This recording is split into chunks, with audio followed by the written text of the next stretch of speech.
Women are animals with long hair and short ideas.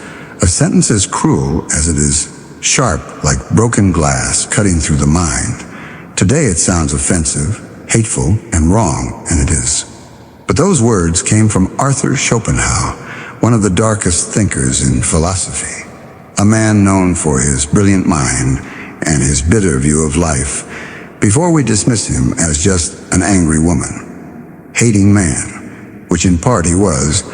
Let's pause, because behind his insult, beneath the hatred, there's something hidden, something uncomfortable, something many men feel but are afraid to say.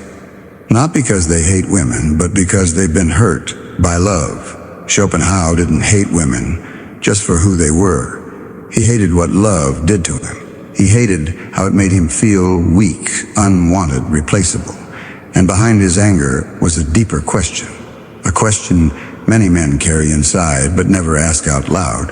Why does she always want more? Why does she leave even when it felt real? Why does the next guy always seem better, stronger, richer, more confident? These questions don't come from hate. They come from heartbreak.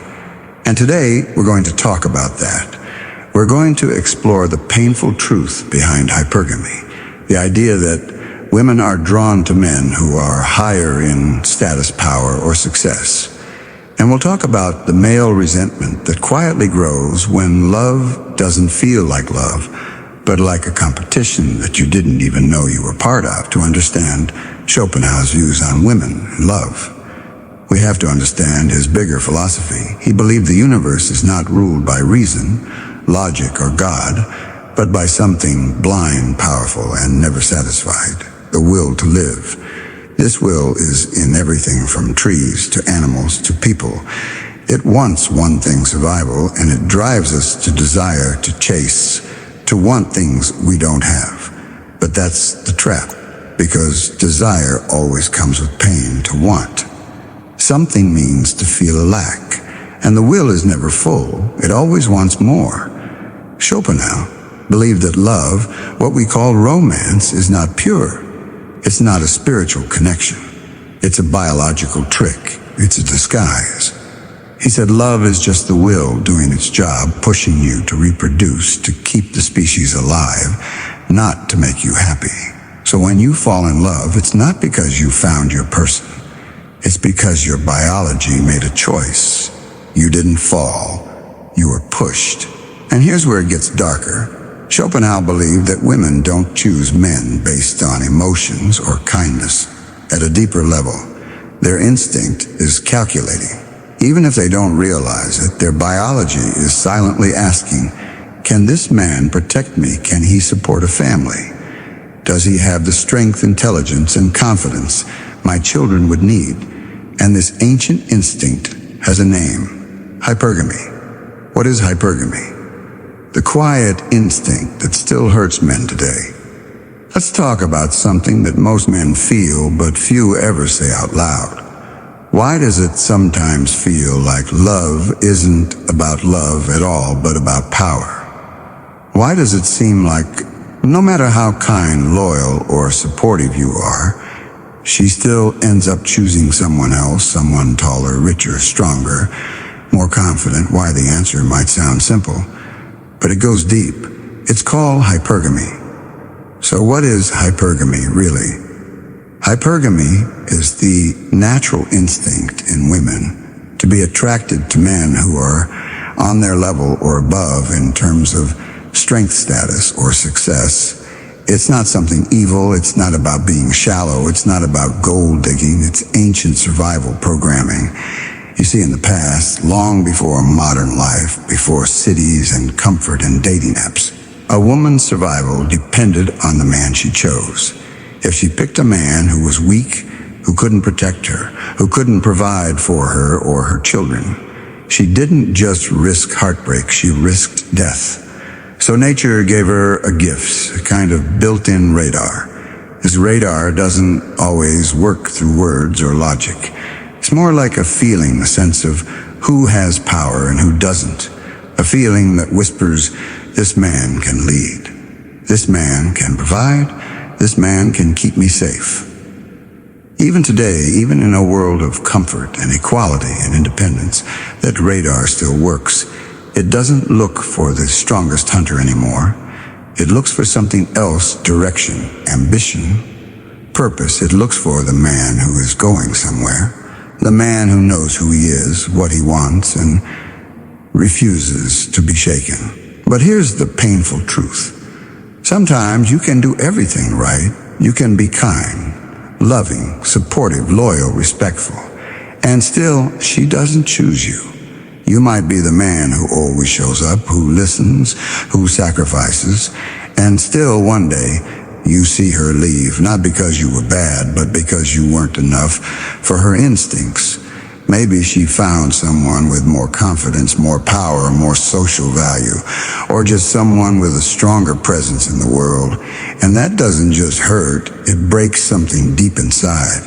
Because when a woman leaves a good man for someone else, someone better, it doesn't just feel like rejection. It feels like you were thrown away, like all the effort, love, and energy you gave didn't matter. It feels like you were out-competed in a game. No one told you you were even playing. And that's where the resentment begins. Not because men hate women, but because they feel used, discarded, swapped out like an old phone for the newer model. And that pain, it doesn't always look like sadness. Sometimes it hides behind cold silence or dry jokes or sarcastic comments like, "All women are the same, nice guys, always finish, last love is a scam." But underneath all that noise, there's a wound, a deep, quiet pain that says, "I gave my best and I still wasn't chosen." And society, it doesn't help what men hear when they feel that pain. They're told, just be nice, be respectful, be yourself. But what if you were all those things? What if you gave everything you had and it still didn't work? What if she didn't want the nice guy? What if she wanted the one with sharper edges, the one who moved through life like he owned it? Not because he was better than you in character, but because he had more of what her instincts were silently craving. That's the part Schopenhauer understood better than most. Schopenhauer didn't just study this, he lived it. He didn't write about love like a scientist. He wrote like a man who had been broken by it. A man who gave his heart and was still left behind. He had a cold, distant relationship with his mother. He had failed romances. He often felt invisible, unwanted. His philosophy came from pain, deep personal pain. That's why his words carry so much weight. Because they don't just speak to the mind. They speak to the heart of a man who feels forgotten. But here's the danger when pain is mixed with truth. It becomes poison. If you let it sit too long, it grows bitter. It turns into blame, into hate, into shame. And that poison doesn't just hurt your view of women. It destroys you from the inside.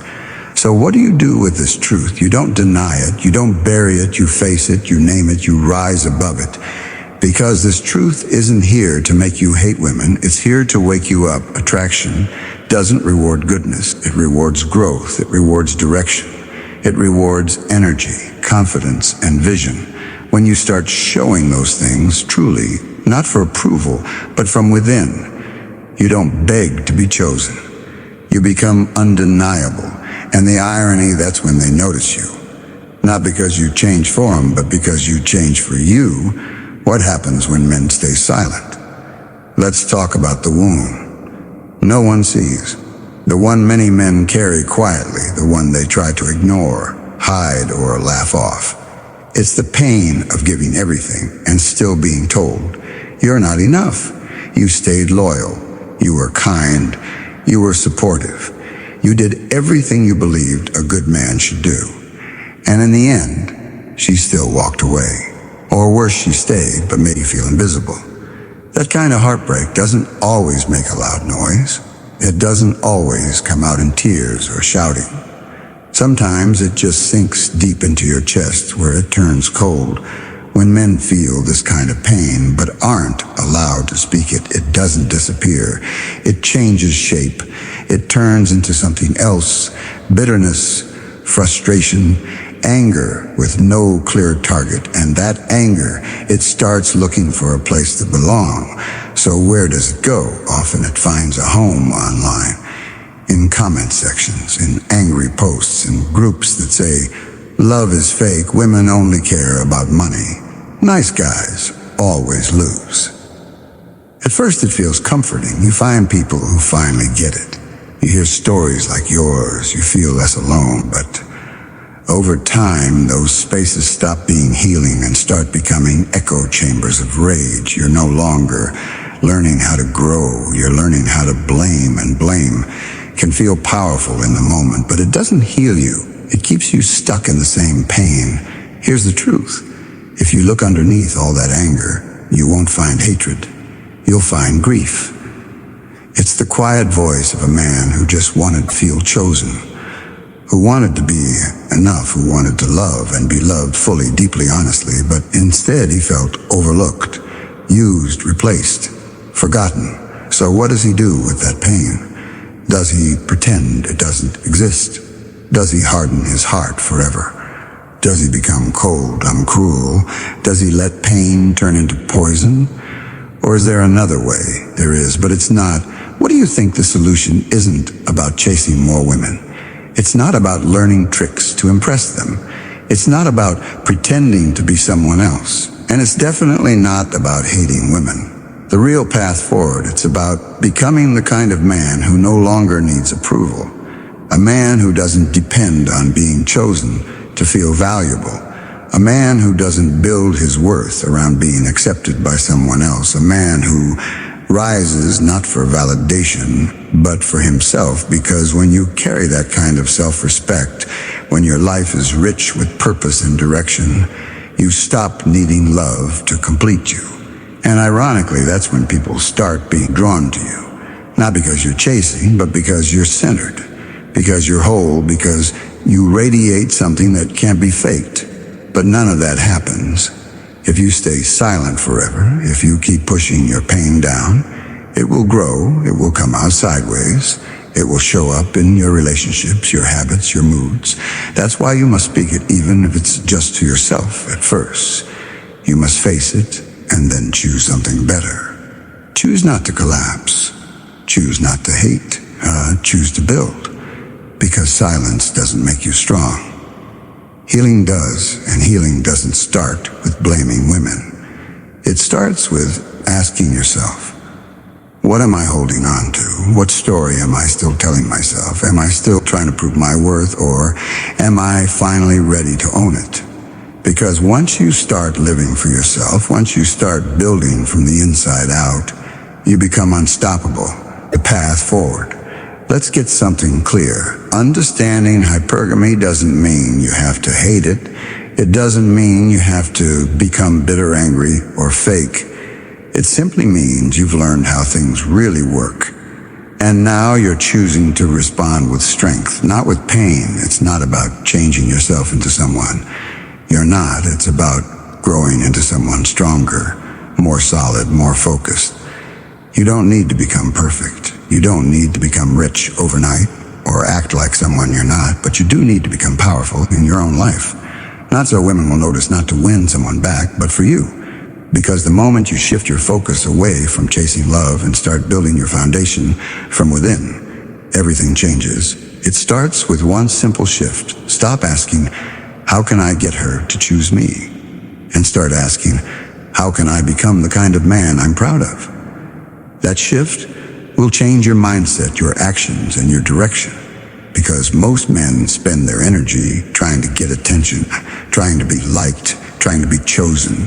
What if you stopped doing that? What if instead you started competing with your past self? What if you woke up every morning and asked, where am I still playing small? Where am I giving up when I should be pushing through? Where have I been lazy, weak, or afraid? And how can I do better today? This isn't about hating yourself. It's about being honest with yourself and using that honesty to fuel growth. Because when you build yourself from the inside out, when you stop looking around for validation and start looking inward for strength, you begin to change. Not overnight, but day by day, you become a man with discipline, with purpose, with a mission. You become someone who doesn't need to be chosen because he's already chosen himself. Here's the truth. Most men never hear when you stop chasing attention. You begin to radiate something different, calm, confidence, presence. And that's when people notice you women, friends, strangers. Not because you begged for it, not because you showed off or tried too hard, but because you carry something rare, a quiet strength, a sense of direction, a power that comes from within, not from someone else's approval. And that's when everything shifts. You stop waiting to be chosen. You start doing the choosing. You stop feeling like you're behind. You realize you've been ahead all along. You just hadn't activated your power yet. So here's your path forward. Don't pretend, don't perform, don't collapse. Build your body, build your mind, build your skills, build your life. Not to impress, but to evolve. Because when you're evolving, when you're focused on becoming better than you were yesterday, you don't need attention to feel worthy. You already know your worth. And that kind of energy, it doesn't chase, it attracts your pain, is not the end. Let's be honest, you're going to get rejected in life, not just in love, but in jobs, friendships, opportunities, and dreams. Sometimes the person you wanted will choose someone else. Sometimes someone you gave your heart to will leave, and no, you may never become completely immune to that pain. You're human, it will still sting. But here's the difference. It will no longer break you. It won't ruin you. It won't define you. It won't stop you. Why? Because now you're building something solid inside of yourself, something that rejection can't touch you. Now have a mission, a direction, a path you're walking, not for others, but for yourself. You've built habits, strength, discipline. You've stopped relying on others to feel whole, and because of that, if someone leaves you, let them go, not with hate, not with desperation, but with peace, because you understand something. Most men never learn. Your value does not come from who stays in your life. It comes from what you build with your life. The truth is, some people will walk away. Some people won't see your worth. Some people will take you for granted. But that has nothing to do with your value, because your worth was never supposed to come from outside of you. Schopenhauer warned us, love can hurt. He told us that love, as beautiful as it feels, can also destroy you if you don't understand it. That falling in love blindly without awareness can turn into suffering. And he was right. But where Schopenhauer saw only pain, nature gave us the answer. He said, turn that pain into power. Use it, grow from it. Let it sharpen you, not break. You turn your heartbreak into discipline. Turn your rejection into direction. Turn your loneliness into focus. Let your silence become your strength. So what now? Build your strength. Train your body not to look good, but to feel powerful. Sharpen your mind. Read, learn, think deeply. Own your time. Stop wasting it on things that don't help you grow. Forge your path. Create a life that reflects your values, your dreams, your purpose. And if love comes, let it come. But don't make it the center of your world. Don't build your self-worth around someone else's attention. You are already enough. You don't need to chase. You don't need to beg. You don't need to crumble every time something doesn't go your way. This is the beginning of a new you. You are no longer the man who waits to be chosen. You are the man who chooses. You are no longer the man who falls apart when things fall apart. You are the man who stands back up stronger than before. You are no longer the man who hides his pain. You are the man who turns pain into purpose.